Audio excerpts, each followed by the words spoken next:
so much. My name is Said in this case. I'm a career service coordinator at Century College. And we have the pleasure to have our guest speaker, Mr. Frank King. We came up with an idea, very interested, so we're pleased to have him here to talk about something that students really need to be aware of, how to go from average to A. So average, you can talk about C, so we don't want C, so we want to be A. So let's see how we get to benefit from that, and hopefully we get the most. And any questions, please feel free to ask. And without further ado, Mr. King, the floor is yours. Thank you. Thank you. Well, good afternoon and welcome to From Average to an A. How many people would like to get an A on every test? Okay. Well, you're in the right place, because anyone can get that A if you know how to prepare. And just coming to this session here is the first step. So let me introduce myself. You've already heard my name is Frank Kane, but a little bit about me. I am an electrical engineer, degreed. I have some circuitry on Mars, and you say, what is all that about? Well, in 1976, while working at Honeywell, I had the opportunity to participate in the design team, which actually designed the Viking lander. And I have a photograph of that right here. It landed on the planet Mars in 1976. That's the lander right there. And that's actually some of the telemetry that had come through at the time.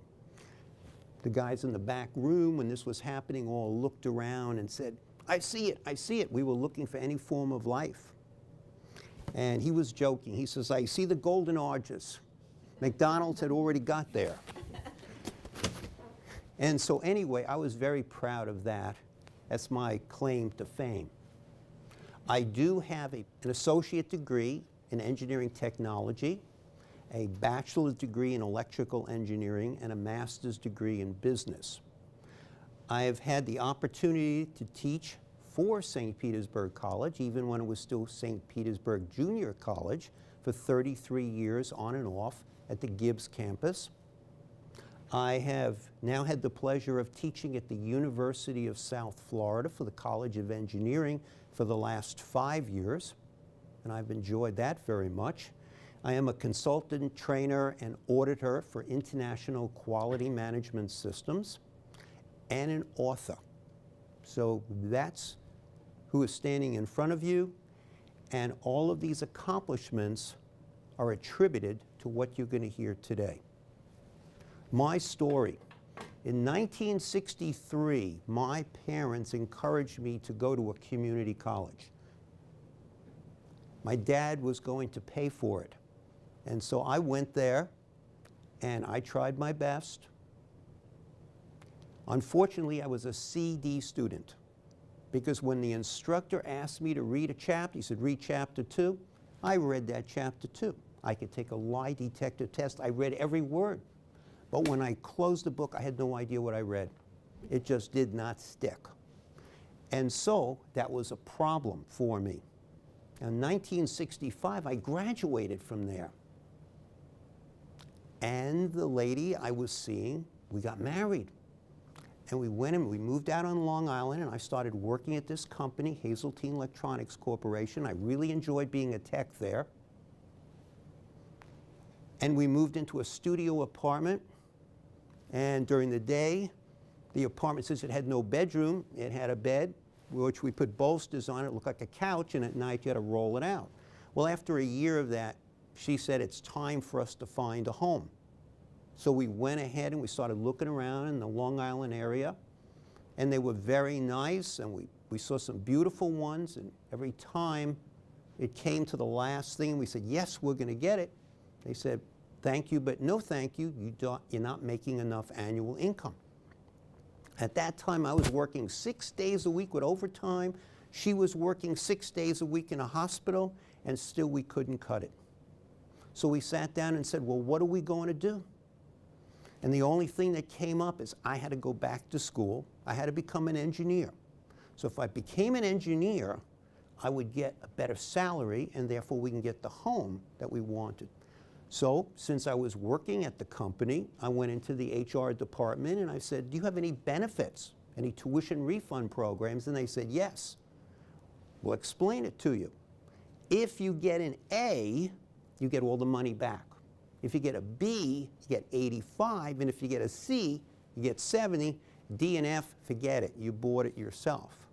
Well, I had to get an A every time because I had to get all that tuition back so that I could go ahead and register for the next semester.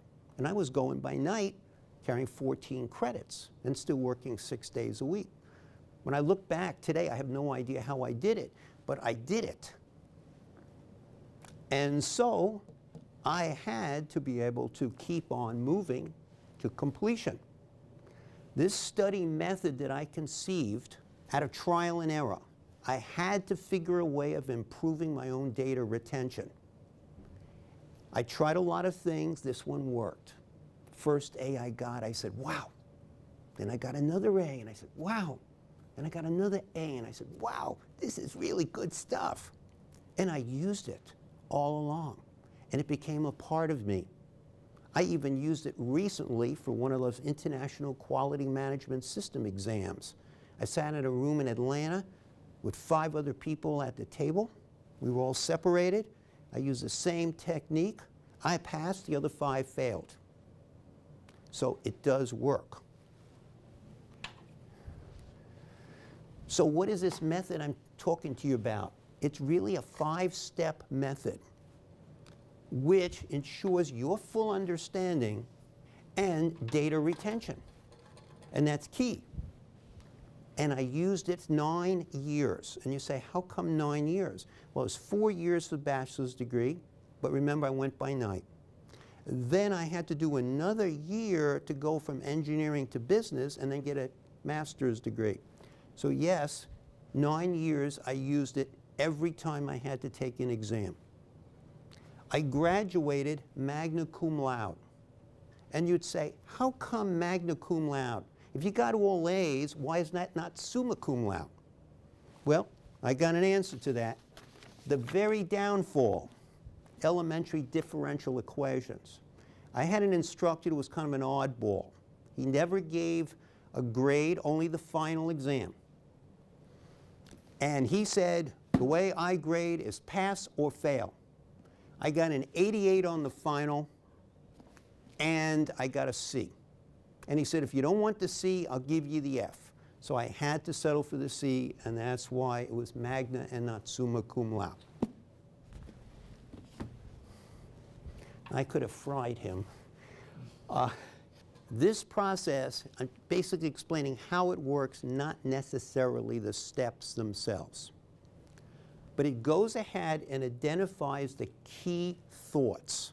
This is very important because in the past, what we used to do is we used to get the book, get out the old yellow marker, and we used to highlight everything. Maybe we'd leave the page number out, but everything got highlighted. Well, that was the wrong way of doing it.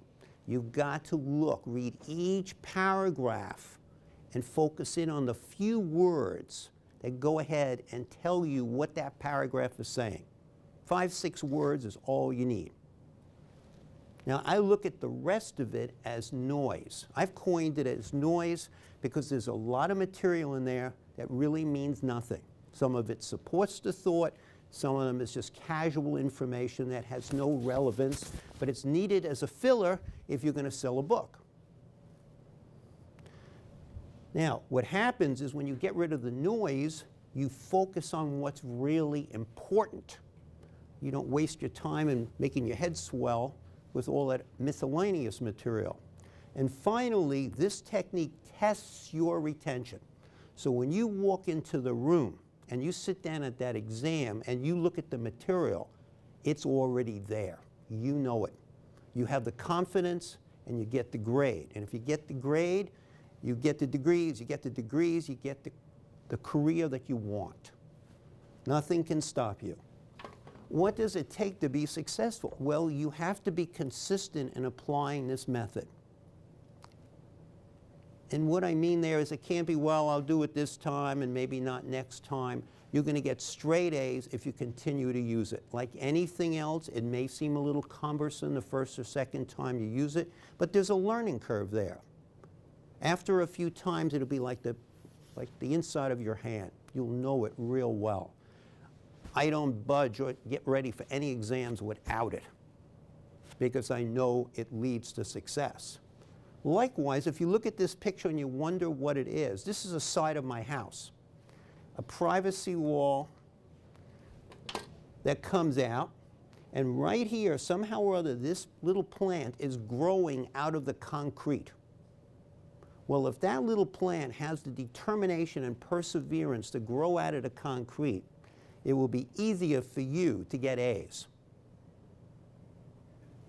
Now, one would say, okay, I've heard a lot about this, prove it.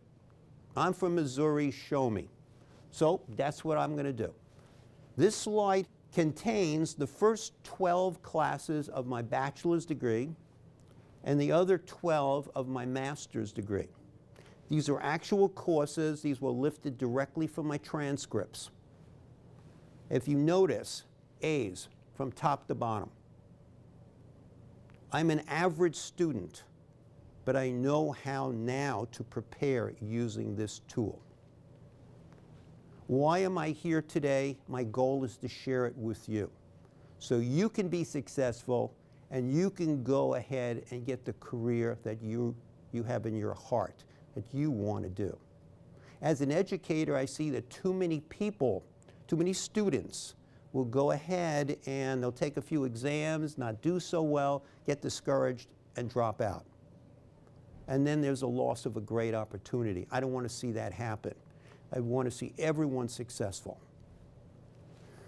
And so at this point, wanted to know if there are any questions, because my career was successful based on this technique.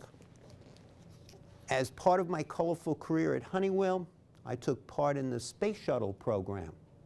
Very exciting program, even though it doesn't exist anymore. It served many, many benefits to our society as part of its development. I was responsible for unmanned launch vehicles. Honeywell built the guidance system for Atlas and Titan Centaur rockets. And all of this was made possible because I was able to get the credentials to be able to take on these job assignments. Without it, I wouldn't have had all of this. Ma'am. Can you explain a little bit more in depth about the 5 steps? Yes, I will do that. So I'm going to explain more about the 5 steps. Basically, the first step is to take a look at the material that you're going to be having to learn. If it's a chapter in the textbook, go ahead and just scan through it, read the captions, read the titles, read the subtitles, and so on. Just get the lay of the land. You want to know what it's about, the chapter, because it's really important. Once you're familiar with a topic, you can work with it. Then set it aside for a bit. Come on back. Use the old yellow marker. But go ahead this time and read with concentration each paragraph and try to only capture those few words that capture the meaning, the key thought. You got that. Now when you come back, you're going to only review the key thoughts. Now you're going to put your teacher's hat on. You're going to write an exam. You're going to prepare from that every question that you think the teacher would be asking you. When you do that, it validates your understanding and recall. There's no way you can miss, no less than a 95% on that exam. And so this little booklet, it's only 12 pages long. If you exclude the order form, it's 11. Goes into detail of those steps, provides example. And as I stand here today, I'm proof pudding. It really works. I can't say 4 out of 5 doctors recommend it, but it does work. Thank you. So if there are no other, you're welcome. If there are no other questions, I want to thank you very much for taking the time out today.